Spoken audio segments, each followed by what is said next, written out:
Hey, good evening, everyone.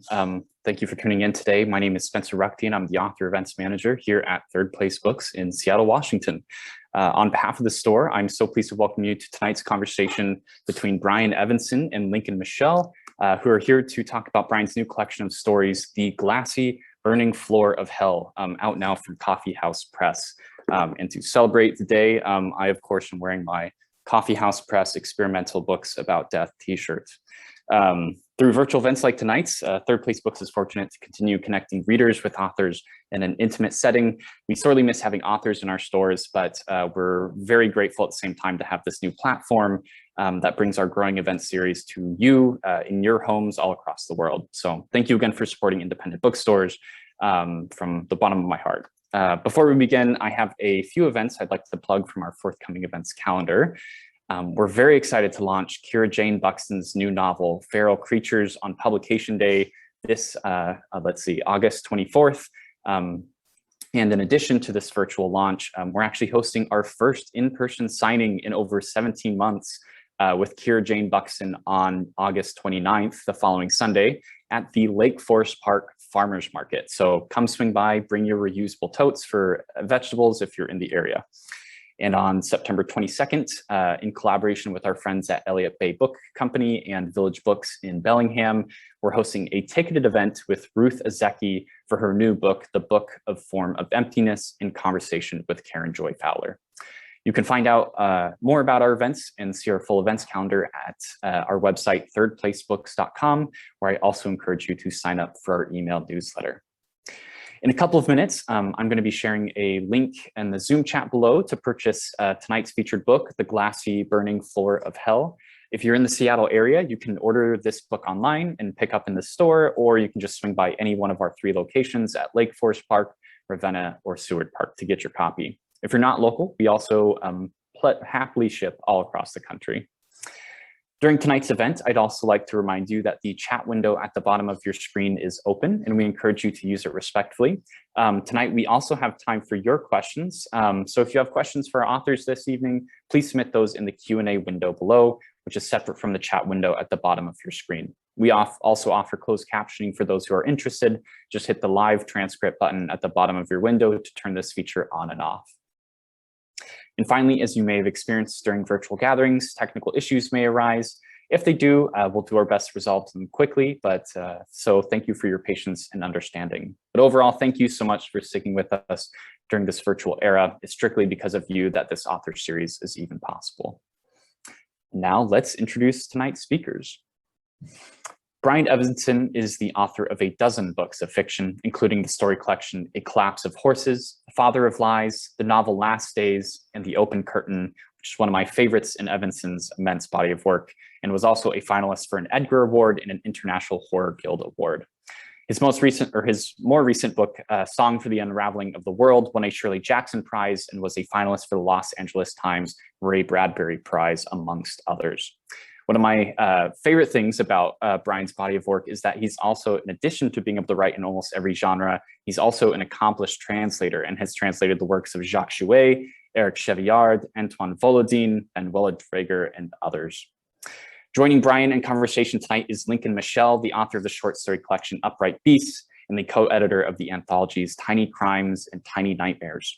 His fiction appears or is forthcoming in the Paris Review, Granta, Lightspeed, the Pushcart Prize anthology, and in just a little over a month, Lincoln's debut novel, The Body Scout, will be out on our shelves, and we're so excited.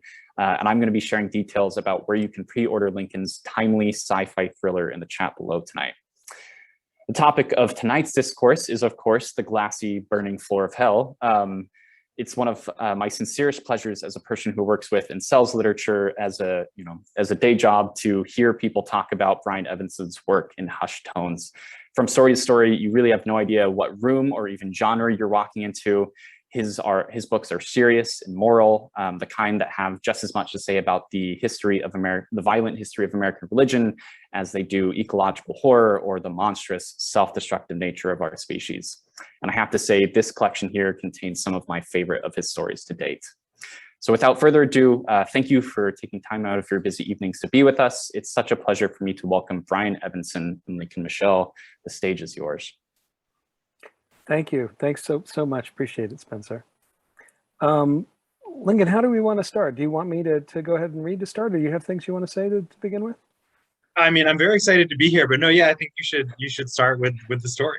Okay, I'll So do that. I'll go back on mute. Right. Either way. So I'm going to start by reading something from the book, The Glassy Burning Floors of Hell, Floor of Hell, excuse me, and begin with that. But before I do, I just want to say, if you don't know Lincoln's work, Upright Beasts is a book I've taught before. Really interesting collection of stories and very strong, and I strongly recommend it. And then also his novel, The Body Scout, which is coming out in a little more than a month, I think, is quite amazing and worth looking at. I really like it a lot. Thank you. Okay, so I'm going to start by just reading from the book. There's a little story at the beginning of it called Leg, and I think it'll make sense what's going on with it. This is actually a story that Lincoln co-edited the volume that it was first published in. Really interesting anthology called Tiny Nightmares, right? Yeah. Leg. The captain of the vessel was named Hecla, a name that in the language of her ancestors meant cloak, though she had never worn a cloak. One of her legs was not a leg at all, but a separate creature that had learned to act like a leg. When she needed to walk about her vessel, this served as a leg for her. But once she was alone in her quarters, she would unstrap it and it would unfurl to become a separate being, something she could converse with, a trusted advisor, a secret friend. Nobody knew it to be other than an artificial leg except for her. Hecla had found the leg before she became captain, a few moments after she lost her flesh and blood leg, severed cleanly mid-thigh in a freak accident. Hecla had the presence of mind to tourniquet what was left of her thigh. She was fading from consciousness, having lost too much blood when it appeared. It was bipedal, but strange and glittering, made of angles and light. Each time Hecla looked at it, it seemed subtly different. What is that? Asked the creature. What? Hecla managed. The dark substance puddling around you. That is my blood, said Hecla. I will soon die. Ah, said the creature. You don't exist, claimed Hecla. I'm hallucinating you. The creature ignored this. Instead, it said, would you not prefer to live? And with this began a relationship that bound Hecla and Leg tightly together. I'm bored, she told the leg one day many years later, once she was captain of a vessel. We do nothing but float. I want something exciting to do. The leg told her this. On the winds of the darkness is a creature as long as this vessel, and that moves in slow undulating patterns across the currents of space. Its back is covered with spines, and it is long and thin like a snake, but has the head and metal breaking bill of a bony fish. With a swipe of its tail, it could destroy this vessel. Why do you tell me this, Leg? She asked. Leg shrugged. It is a worthy foe. I thought you might like to hunt it. At first, Hecla dismissed Leg's suggestion out of hand. It made no sense to endanger her crew and the passengers sleeping in the storage pods for her own amusement. But as the days dragged past, she began to favor the idea. Eventually, she listened to the leg with interest. When it told her where such a creature was most likely to be found, she directed the navigator to change their course. Why should I change course? He asked. His name was Michael. Because I'm your captain, said Hecla, and I tell you to do so. We have a destination, said Michael. A new life awaits us. Change course, said Hecla. I will not do so without a reason, said Michael. So Hecla explained. That is not a worthy reason, said Michael once she had finished. If you do this thing, many of us will die, perhaps even all of us. No, I will not alter our course. We shall continue to our intended destination. The captain asked again, and again he refused. In the end, he made it clear that she would have her way only if she killed him first. She returned to her quarters, muttering to herself, what use is it to be captain if I cannot have my way? Once back in her quarters, she released her leg. It unfurled and revealed itself. Did you hear him, Leg? She asked. The leg simply inclined its head, for as curious as it seems, the leg, when unfurled, had a head, to indicate that it had. Who is the captain? Asked the leg in its strange voice. Is it not you? It is indeed me, said Hecla. Then force him to do it, the leg said. He claims he would rather die first, said Hecla. Then oblige him. But the captain did not want to kill Michael herself. She knew what was wrong and that she would feel guilty doing so. And yet, perhaps if she were not the one to do the actual killing, it would not be as wrong and she would be able to live with what had been done. The only one she could trust to kill Michael and keep her involvement a secret was Leg. Leg, she said. Hecla, said Leg, bowing deeply. Will you kill Michael for me? Yes, said Leg. Here is what we will do. You will go to the navigation center when he is alone, and you will secure the door from within. When he asks you what you were doing, you will ignore him and release me, and I will unfurl and kill him. I do not want to be there when he dies, said Hecla. I do not want to see it or for anyone to guess I'm involved. Find another way. Leg thought, take me off in your room, then I will unfurl, walk down the corridor, enter the navigation center, and kill him. People will see you walking and see what you are, and they will shriek and scream. No one must know I have you, Leg. If they realize you are more than a leg, they will destroy you, and perhaps me as well. Think again, Leg. Leg thought long. I will change myself, said Leg finally. I will take on your countenance, and in that guise I will kill him. Can you do that? Asked Hecla, amazed. Can you become just like me?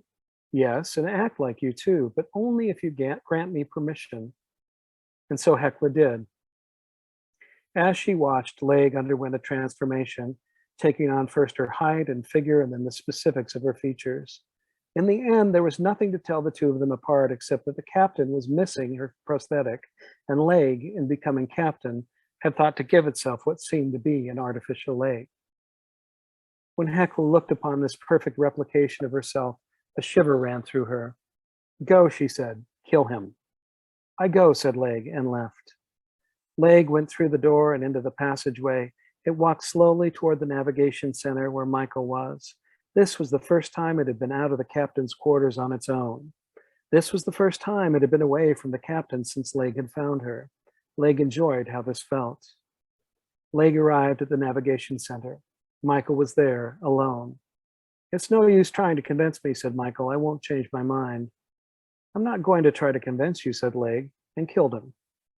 To do this, Leg turned itself inside out and engulfed him so that the blood, when it came spattering forth, would be hidden inside. Then Leg released the exsanguinated body and turned itself right side out again. Inside, it was spattered with Michael's blood. On the outside, the false Hecla looked clean and untouched. And so Leg killed Michael and left his body on the floor. Then it bent over the body and stared at it long and hard. Slowly, it took on the shape and form of Michael. For once someone was dead, Leg did not need their permission to become them. Leg went back to the captain. At first, she thought it was Michael, since Michael was whom it resembled. The captain drew back as Leg came closer, afraid, until the moment Michael's features began to smooth out and Leg became itself again. Then it folded up tightly and became her leg again, though now it was a slosh inside with the dead man's blood. Wherever the captain walked, she heard it. And after? Some believe that once Michael was dead, Leg was satisfied to remain as it was, hidden, the captain's confidant. Others believe Leg acquired a taste for being human and did not want to give this up. At night, while the captain slept, it would take on her form or that of Michael and wander the ship. Occasionally, as a special treat, it would turn itself inside out and kill someone, then dispose of the body, at times jettisoning it into space, at other times incinerating it with a mechanism incorporated into its form. There are those who say that by the time the vessel reached the vast creature Hecla intended to hunt, Leg had destroyed the crew manning the vessel, and many of the passengers suspended in the storage pods. Only the captain and Leg were left awake and alive, and soon the ship was destroyed and the captain killed. And Leg? Soon it reached its mature form and became snake-bodied with the head of a bony fish, as it had always been meant to do. It is no doubt out there still, swimming alone along a current of darkness. Thank you so much. I love that story so much. I remember you said that, yeah, we published it in Tiny Nightmares. I remember when you sent it to us, it was one of the first ones we got that was like, oh, this is exactly what we want. in this kind of very strange, very disturbing, kind of very different kind of horror.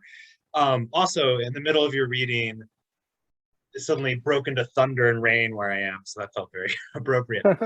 But actually, the first question I wrote for you when before I knew you were going to read that story kind of relates to it. And I was thinking about how, they used to say that Borges could like compress an entire novel into a short story. And when I was reading this collection, especially, but a lot of your work, it really felt like you were compressing entire worlds into a few pages. Like I could read a whole novel, a whole series of novels set in this kind of macabre Star Trek world, but also in other stories in the book, like The Barrowman or The Shimmering Wall. And so I was curious what your approach is to world building, especially in this kind of condensed, couple pages. Yeah. Well, I really, so my friend M.T. Anderson, who's a novelist, he's always kind of been funny with me because he says, you take this idea for a world and I would take it and kind of blow it up into a novel and spend a lot of time on it. And it's like, you use it for a few pages and then it's gone. And there's something about that that's really appealing to me. I like that kind of gesture of kind of suggesting a world and giving you enough to kind of start to imagine it, but then kind of just letting it go. And hopefully what happens is you start to think about, other possibilities for that world. I mean, obviously there's a lot of strangeness in the story, Leg. It's this kind of fairy tale set in space, basically. But you only know so much about, the world there. But I think there's enough to kind of hold on to kind of get you through the story. And I was thinking about this today because I was reading, I won't say who the writer is, but was reading a book by another writer who's a well-known writer and very, very good. And she's excellent just in terms of sentence by sentence writing. But I got about 150 pages into the book and I thought, this is all I would spend in this world. That's it for me. And she goes on for like 600 pages and really wants to kind of think about all the details and just go into it in very careful detail. And there's something admirable about that, but I also think there's something about thinking of a story as something that can activate the reader's imagination. And I think that's what I try to do is I want to give people enough that they can start to create the world. And I would imagine that not everybody is creating that world in exactly the same way. You have certain things that you hold on to and that makes sense to you, but then how you fill in the gaps is probably distinct from person to person. So it is, I mean, I'd like to think it's a way of bringing the reader into the work and letting them become involved in it and just seeing where they take it. Yeah, and I was also thinking about, I do think that you create these very vivid worlds and, at the same time though, they're often intentionally very kind of unstable. Your narrators often question the realities that they're facing, or the reality might kind of shift partway through the story. And I mean, in some ways, it's almost like an anti-world building, kind of simultaneously. I think that you have called this, and please correct me if I'm kind of misusing your terminology, but a kind of de-narration. And I'm curious where you got that from, or if you could, talk about that a little more. Yeah, I mean, de-narration tactic. Yeah. So yeah, I mean, if we think of narration as something that's kind of building up a world, then de-narration is something that's erasing. And I think that a lot of my work is about narrating something and then de-narrating it and then narrating it again in a different way, and in a way that hopefully kind of makes things a little bit shaky, that kind of makes you as a reader kind of uncertain and in a way that maybe is productive for taking in what's going on in the story. The term, I think the term gets used in narratology sometimes. And I'm trying to think of where I would have gotten it from. It's probably Brian Richardson. He has a book which is called Unnatural Voices. I'll put it in the chat just so if anyone's interested. And that's just a look at ways of narrating stories that are unusual. So he looks at second person narration or first person plural or third person kind of undifferentiated narration and thinking about that. Or he looks at, I think he uses the term in regard to Beckett and the way in which Beckett has these narrators who are kind of creating these worlds and then saying, no, that's not it at all. And so I think I got the term from him, but yeah, it's the lineage probably goes back to Beckett. Your work has always straddled a lot of genres, mixing horror, experimental literary fiction, noir, other genres. As you were just saying, the story you read is kind of a mix of a fable and a kind of space adventure story with also horror elements, obviously. Mhm. One thing, it seemed to me that in this collection in particular was maybe a little bit more science fiction than others, and maybe especially in particular, there was a set of stories that are kind of what we might call climate horror. And I'm curious, I was thinking about that in relation to what I just asked, the kind of unstable reality that gets formed, and whether now that I'm saying this, I realize this sounds like a leading question, but I was just thinking about being on Twitter the other day and seeing like Greek people on a ferry leaving this island that was on fire, and just thinking of the kind of unstable horror of the world we all live in now. Yeah. Well, we're all in a Brian Evenson story. Well, I'm sorry about that.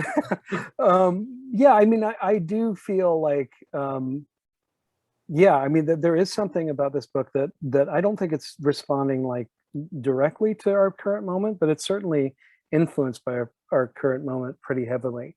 And I think that, one thing that I tend to do in my fiction is it's not unrelated to the world or to reality, but I think it's often responding to it at a slant, and maybe responding to a kind of mood or an emotion or something like that. And so this book certainly has a lot of pieces in it, 3 or 4, I think, that are kind of climate related and about kind of climate collapse in some way or another. And that's something that there's actually the stories I've written since the book. There's probably at least as many, maybe more, that are kind of moving in that direction. So it's something that's on my mind. It's something, to be honest, that's been on my mind since like when I was a kid in the 1970s, because I remember very vividly this moment where I was in Utah, where the gas lines happened, where the gas shortage was going on, and you could only go on either even or odd days to gas your car, according to what your last name was, and there was this moment where suddenly everyone was panicked, and I don't know how old I was. I was probably 9 or 10 or something, and I just vividly remember this and thinking about things are going crazy. We're really kind of in this strange space. And then at the same time you have movies like all sorts of kind of climate disaster movies are kind of coming out in the late 70s as well. And then suddenly Reagan was elected president, and it was just like everybody forgot. It was like there was this kind of collective amnesia about the fact that we were using up natural resources, and so we went from like Soylent Green to Reagan, and it just no one could kind of keep in mind. And I think as a young person, I remember thinking, wait a minute, why are we not talking about this stuff everyone was worried about? And for a minute I thought, well, maybe it wasn't as bad as we thought. And then there were little things that made it very clear it was. And so I feel like I've been kind of waiting my whole life for this moment to circle back. And I think now it's like all the things that I felt like we were heading for, or feel like they're starting to happen. So the kind of rising temperatures and all sorts of other things that are going on that are just very disturbing that we should have seen long before. And so I think that stuff's haunted me long enough that I've just thought about it a lot. And certainly, I mean, I feel like the stories in this book that are kind of eco horror, if you want to call it that, or that are kind of dealing with climate change, are pretty grim.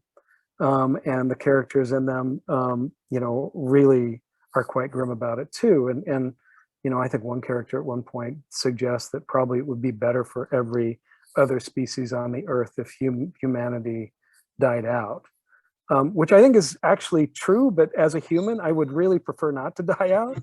And so it's this kind of complicated thing. And so I think those stories are kind of wrestling with just, this awareness that we've kind of changed the world in an irrevocable way. And how do we think about ourselves? And I don't really, I admire books like Kim Stanley Robinson's The Ministry of the Future, which to me almost reads more like an essay than like a piece of fiction, which is very much about, all right, here's where we're at. How do we kind of start to change things? But, I'm not kind of in that space in terms of my fiction. I think it's more about, how do we come to an understanding of who we are and what we've done. I suppose. Switching topics a little Yeah. bit. You know, one aspect that I think really defines your fiction for me is the way that you summon horror and these kind of effects out of the language itself, out of the syntax and the word choices and the phrases. And I think, your stories share a certain commonality of prose style with writers like Lutz and Diane Williams and Sam Lipsyte in the kind of broadly Lishian school. And I know this is kind of a vague question, but I was curious how the language element, the kind of syntactic elements influence the plots and the creatures and the other, does the language come first and kind of generate the other elements, or vice versa, or is it, totally mixed together in the process? Yeah, I mean, that's a really good question. They're pretty mixed together in some ways. I feel like when I'm writing a story, I don't feel like I know where I'm going necessarily. I may have a very vague idea, but if I get too much of an idea, then I usually stop writing the story because it's no longer interesting to me. And so there is something about the kind of process of discovery that's really part of that. And part of that for me is if I really focus in on the language and think about the words and pay attention to the sentences, then I think a certain part of my mind is distracted and it allows something subconsciously to happen. And I feel like my subconscious is the thing that starts to kind of pursue certain kinds of the direction of the story itself. And that can be, there are these moments where it does really strange things. And I sometimes when I'm writing, I'll hit something and write something and think, wait a minute, can I get away with that? Should I do that? And usually I can, but it's also just figuring out what it is. But yeah, for me, it's like so much of the effects.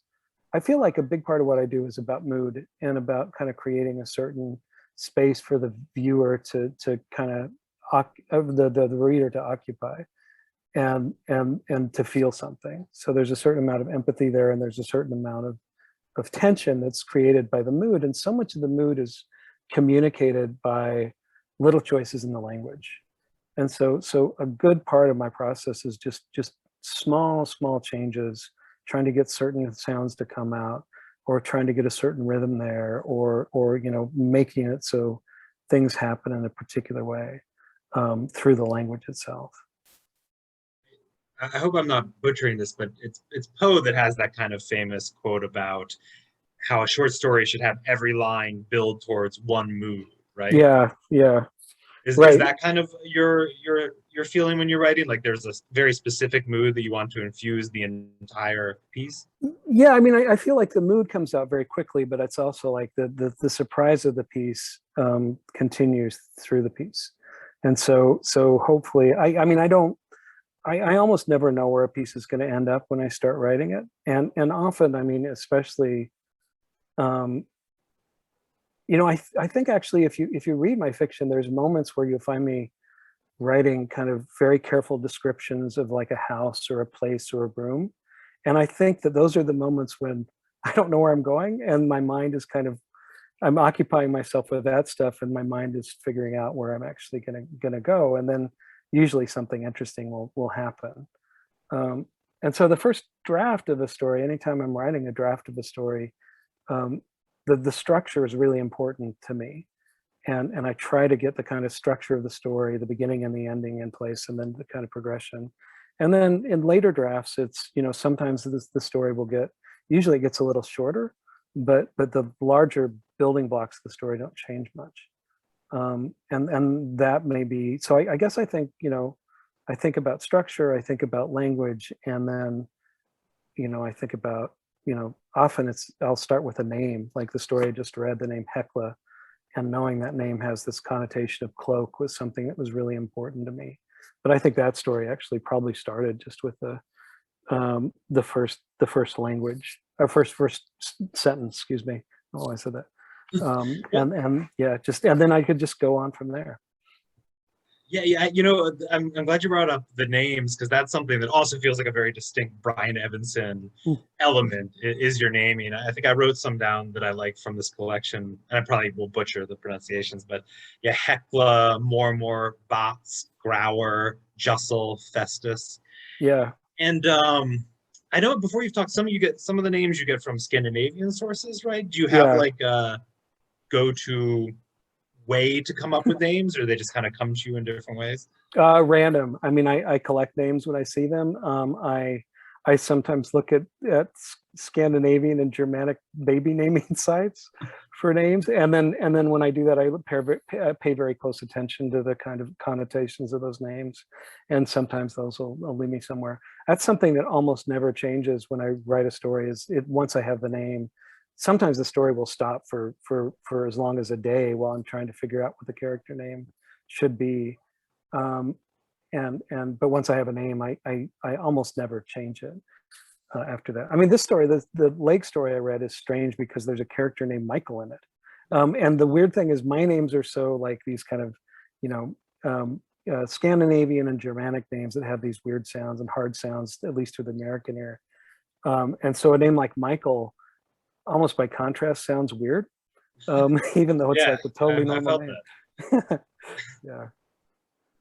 Another kind of languagey question I had is I was reading an interview you gave where you were talking about you were quoting Jesse Ball and talking Yeah. about how he says that in his work he would never want to have a character say the words Coca-Cola. Like no one would understand that in his work. Right. Right. And I feel there's an interesting way in which your stories have a kind of delicate balance between precision and abstraction, and Mhm. the very precise and movements and descriptions, but a kind of abstraction away from our reality, or maybe as you described it, a kind of slant at our Mhm. reality. Mhm. And just another kind of vague question, but I'm curious how you go about that balance of abstraction and precision. Yeah, I mean, I tend to, so I agree. I mean, I think there is a kind of balance between abstraction and precision, and that's very important to me. And figuring out the kind of balance is something that's tricky. And I want to have a kind of a certain amount of ambiguity or productive ambiguity in the story that kind of carries it forward. And the world building I think is exactly the same, where there's certain things that are incredibly precise with the way I build worlds, and other things that are left very abstract or very vague. Um, and hopefully, um, what that'll do is it'll call on the reader to kind of help to generate the world, or generate a sense of things. Um, and I do want to give people. I mean, I think part of the reason for the precision is if you do have these things you can hold on to as you're moving through a story that's strange, then it allows that can serve as a kind of contrast to the strangeness, or the weirdness of the story. But in addition, it's like these moments of handholds that kind of keep you in the story, even as certain other things kind of move into a very odd space. Um, but in terms of just the aesthetics of that and trying to figure it out, I mean, I feel like it's largely intuitive in terms of figuring out, what should be precise and what should be abstract. And there are probably another writer would choose different things, and the effect would be just a little different because of that. Um, but when you were talking about the kind of Lish school, and I think that one of the big influences of that, I'm friends with a lot of those people, and was published in the Quarterly kind of early on, the Gordon Lish Quarterly. But one of the influences of the way that those people wrote and that I wrote is that I tend to pare things down, and so I'll write something and then I'll strip it back and see what I can cut, and try to get it to the point where it has the kind of as much effect as it can have, with as little on the page as possible. And I think over time, my idea of how much things should strip back has changed, partly because I feel like I've done a certain amount with super strip back, and so what else can I do is I kind of leave certain things fuller and take other parts back. But I feel like it's a kind of ongoing process in terms of figuring that out. Yeah, kind of just wandered around. I don't know if I've answered your question, but No, I think that no, I writing process stuff is always fascinating to me. You were talking about effects, and I don't want to pigeonhole you or anything, but we might call a lot of your work, broadly speaking, horror fiction. yeah. And I know that you're very much a scholar of horror. And one thing I've always been really fascinated with the kind of scholarship around horror, or the kind of conversations within horror writers, is the way that they really focus a lot on the kind of effects that readers get. I'm thinking of like Anne Radcliffe's definition between terror and Terror and horror, horror. Mhm. and how one leads to the sublime, and Mark Fisher's the weird and the eerie, or Yeah. Freud's the uncanny, and you were mentioning delving into the subconscious before. And I'm curious if like any of those in particular are kind of concepts that you think about in your writing. Is the uncanny like a vibe that you're going for? Yeah. Yeah, I mean, I've read all that stuff, and other Eugene Thacker, for instance, talks about horror in interesting ways too, and that's probably it's in my mind while I'm writing, but I don't think I ever sit down and say I'm going to I'm going to make this happen in this particular way that Mark Fisher suggests is possible in terms of creating the eerie. The uncanny is a way that I've tended over time to think of my work. That there are moments, some of the moments in which I'm precise, I try to be precise in a way that's disorienting, if that makes any sense. And that creates a kind of effect of uncanniness, which I think could be really useful and helpful. But yeah, all those things kind of circulate in my mind when I'm writing, and I'm it's a little bit, I just do what it's a little bit jazz as a technique in terms of like, I take what feels right to me at a particular moment, and just see, what I can do. I think, Thacker says at one point in his Tentacles Longer Than Night, that there's different kinds of horror, and there's the horror that's the kind of coming from outside, and there's the horror that's inside. And then he says, kind of goes on to say, and then there's both. And for me, that's the interesting thing is that oscillation between different possibilities, and the way in which kind of uncanniness can fade into something else. I tend to think in terms of the way I work with genre too. It's like, and I think you do this too, to be honest, with your Upright Beasts. There's something literary sometimes going on, something kind of genre related, whether it's science fiction or horror or fantastic in another way, and figuring out kind of how to kind of navigate that path between those different things and have a foot in each, I think, is a tricky thing. And finally, I mean, I think in terms of thinking about, when are you precise and when are you abstract? I mean, I think for me, I tend to think of a story almost as a hydraulic system, and it's all about kind of getting the water levels right. And what this level over here has to be is dependent on what this already is over here. And so it's kind of just, it's all relational, and figuring out, if I'm spending a lot of time on something here and there's something similar here, then either I do or don't need to spend enough as much time on it. I want enough to have an echo, but I maybe don't want to have the same amount. I'm trying to figure out, how do you balance all those things in a way that gives the reader the maximum enjoyment of the story, with and allows them to kind of move through it as nicely as possible.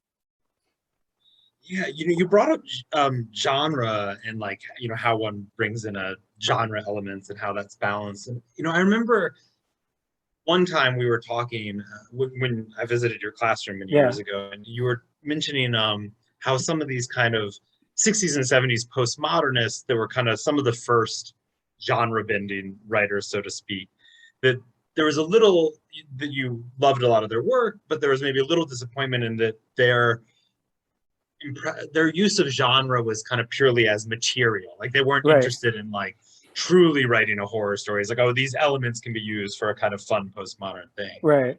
It seems to me that has shifted really wildly, and that we're now maybe in an era in which writers such as yourself and Kelly Link and Carmen Maria Machado are what I think of as genre omnivores, but that you're really trying to, you're deeply invested in the tropes and ideas of these different genres, even as you're also very interested in Lishian sentient structures and stuff. Yeah. No, I think that's totally true. And I read really widely.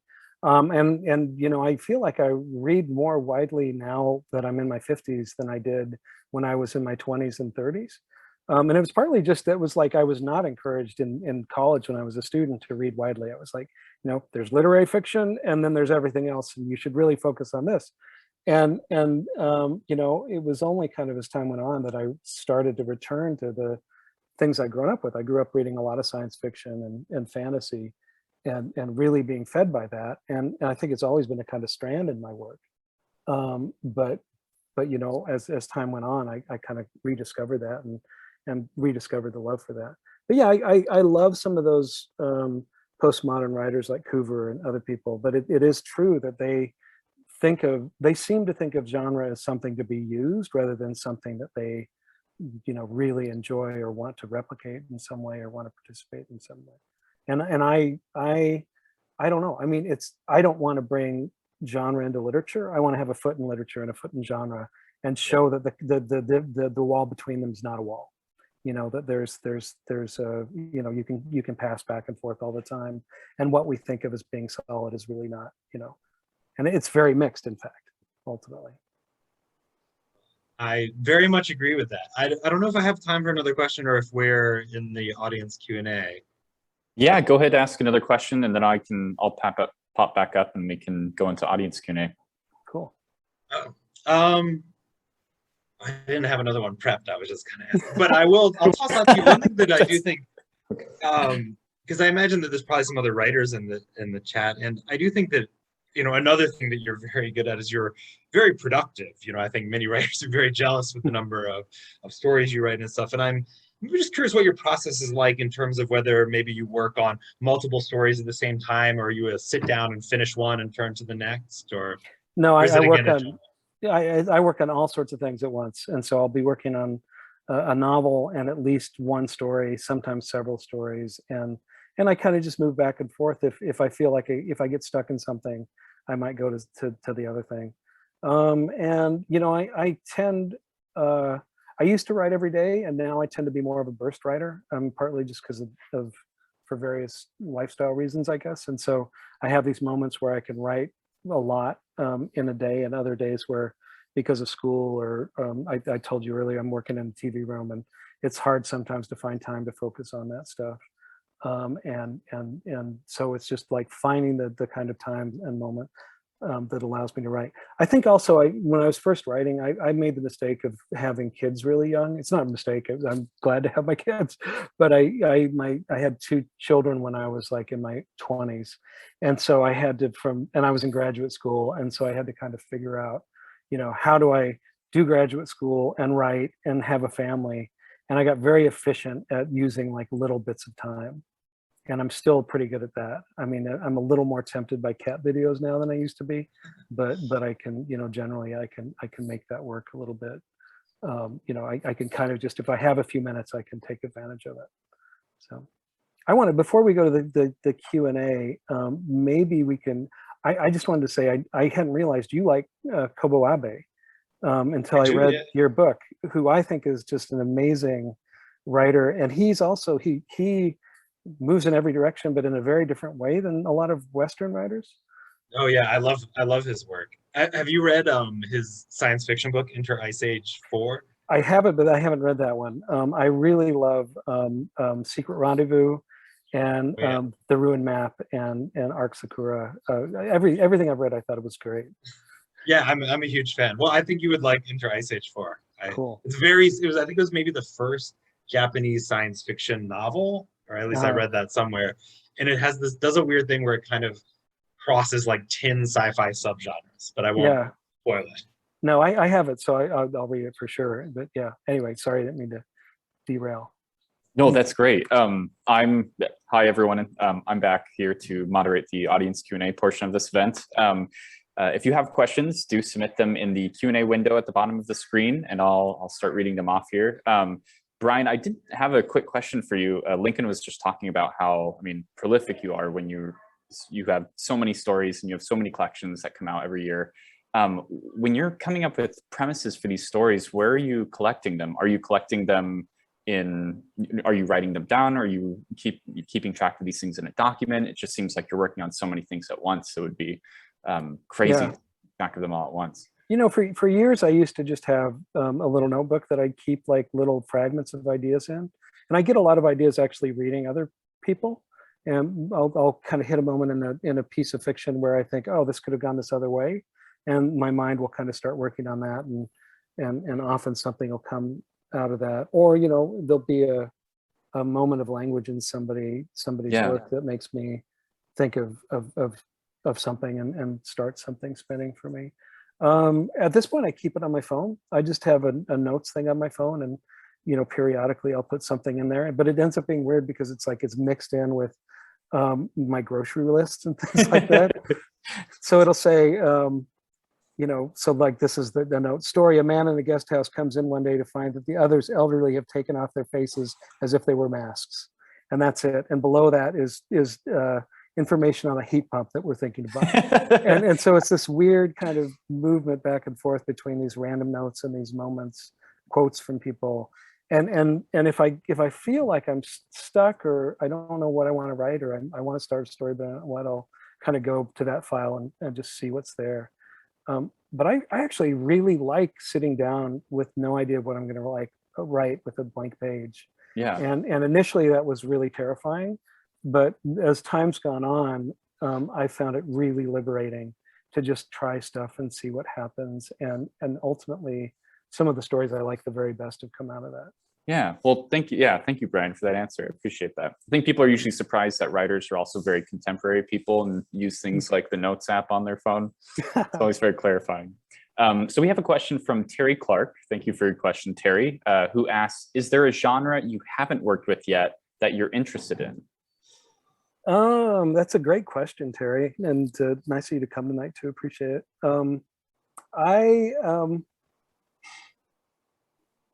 Probably is the answer to that. I mean, I've never done something that's kind of fantasy, and I think that could be really interesting if I could figure out a way to do it in a way that I was happy with. And I could see a kind of, I do have some ideas that might go that way. So I think that would probably be the direction I would go. I did this thing one time for Stephen Graham Jones where he did a portfolio for a journal where he wrote stories in different genres. And one of the stories, and Stephen is just he's great, and he just was able to do kind of very different sorts of things, horror and literary fiction and fantasy and science fiction. But one was romance, and I have a hard time imagining I would ever be able to do romance, even though my mother-in-law is actually a romance writer. But it's just that one I don't know that I could do, but that also makes me think that someday I should try to do that and see if I can do it where people end up still alive by the end of the romance. Yeah, I was going to say that would be the main issue, I think. Yeah. Funny conclusion. Great. Let's see. Our next question is from Jared Martin, who asks, Brian, what's the scariest book you've ever read? And is there any specific work that stayed with you long after you've finished it? Yeah, I mean, there's a lot I've read that's scary. And there's a lot that I think it just sometimes depends on your mood or your situation when you're reading something. Peter Straub's work, I find really gets under my skin sometimes in a way that I really like. But the most recently, Laird Barron's work is his fiction, his short fiction. Some of that when I've read late at night, it really haunts me, and it's something I don't want to read kind of in the house alone. So that I think is as much as anything. Yeah, I don't know. I mean, it's so specific in some ways, but the stories in Laird's The Beautiful Thing That Awaits Us All are some of those are just really frightening to me. And I think the other thing that frightens me, I mean, I'm often frightened if I feel like I can't quite figure out what's going on, which is something I think I try to emulate in my own fiction, where I want to create a certain sense of disorientation that the reader kind of shares in. And when writers do that to me, I just find it really unnerving and really pleasurable, but also like really frightening. So, and then, yeah, lots of books have stayed with me long after I finished them. Ones that have done so recently. I don't know. I mean, that's a good question. I mean, you know, Kafka is someone who stayed with me for years, and who there for a while, it was almost as if I had, you know, I read those stories very young. I read, my father introduced me to Kafka when I was in when I was 14 or 15, I think. And those stories were so different than anything I'd ever read that they really stuck with me very, very solidly, I think. And then, you know, Malloy, Beckett's novel Malloy was something that I thought about. There's certain passages of that I think about all the time. And then I really love Algernon Blackwood's work. And there are certain stories of his and certain stories of Robert Aikman's that stick with me. Certain pieces by Muriel Spark that stick with me. You know, I don't know, I'd have to think about it a little bit more. Some of the stories, and some of Kelly Link's stories too as well. Yeah, Lincoln, I'd also be curious what your answer to the question, what's the scariest book you've ever read? You know, it's a very good question. I teach this class on speculative fiction, and had a big we had a unit on horror and had a big debate in my class, kind of like about, you know, what was the scariest thing and how effective horror can be on the page. Because a lot of my favorite horror is kind of like Kafka, who is also a huge influence on me, is also very funny. And you know, one of the books I taught my students was Shirley Jackson's, you know, The Haunting of Hill House, which is fantastic, but also very funny if you like kind of haven't read it in a while and reread it. Very intentionally funny too. You know, she was a very funny writer. But not to sound like a suck up, but definitely some of Brian Evenson stories have haunted me for a long time. Excellent. Well, I think I mean, we're going to wrap up a few minutes early here. That's about all the time we have for questions. Brian, Lincoln, do you have any final thoughts before we head out? My final thought is everyone should go buy The Glassy Burning Floor of Hell. Good thought. It really is really fantastic collection. Yeah. Thank you. I appreciate it. I will say I'm actually teaching a speculative fiction class this semester as well. And so it's interesting to hear you do that as well, which has nothing to do with buying my book or not, but go ahead and buy my book. Go ahead. Great. Yeah, we're, like I said, at the end of our evening. My enormous gratitude once again to Brian and Lincoln for this really wonderful conversation. And thanks for everyone who's tuning in tonight for spending your evening with us. Seriously, just like, you know, we've all already said, please go buy Glassy Burning Floor of Hell. It's a wonderful collection, and do consider going and pre-ordering Lincoln's book, The Body Scout, over on thirdplacebooks.com. Or of course, if you're in the Seattle area, you can just drop by any one of our 3 locations, come say hi to me. Other than that, on behalf of the bookstore, have a wonderful week, everyone, and please be well. Thanks so much for having us.